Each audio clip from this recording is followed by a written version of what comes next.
Trending si John Fair aka Patrick sa Pepito Manaloto dahil sa pagsipot sa inakaalang kasal ng kaibigang si Mikoy Morales.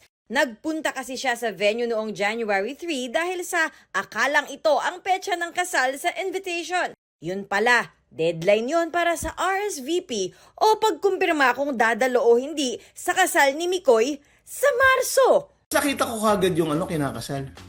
Ay, nagpagupit si Mikoy Sabi ko nagpagupit. Tapos lumapit niya may radyo. Sir, dito po tayo. Sige. Standout daw ang kanyang barong dahil nakasuot ang mga lalaking guest. Ako lang yung iba yung suot. Nagkaroon na ako ng duda na mali yung napuntahan kong Pero nanindigan pa rin ako na January 3 yung kasal.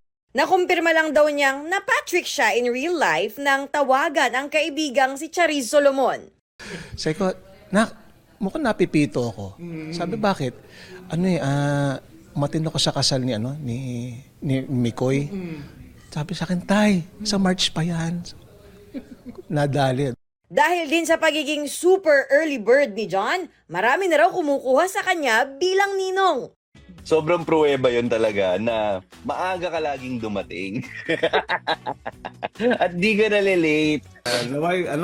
Makarating ako ng eksakto sa oras sa iyong kasal, ha?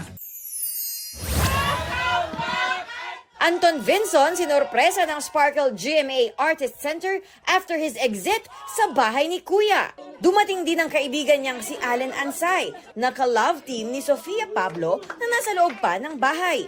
Sobrang sarap po talaga sa feeling nung nakipagsalamuha ako sa mga tao na hindi ko kilala pero nagkaroon talaga ako ng kaibigan at tinurong kong talagang pamilya. Hating kapatid twins Mavi and Cassie Legaspi nag-celebrate ng 25th birthday. Ang kanilang special cake, courtesy of girlfriend ni Mavi na si Ashley Ortega. Athena Imperial nagbabalita para sa GMA Integrated News.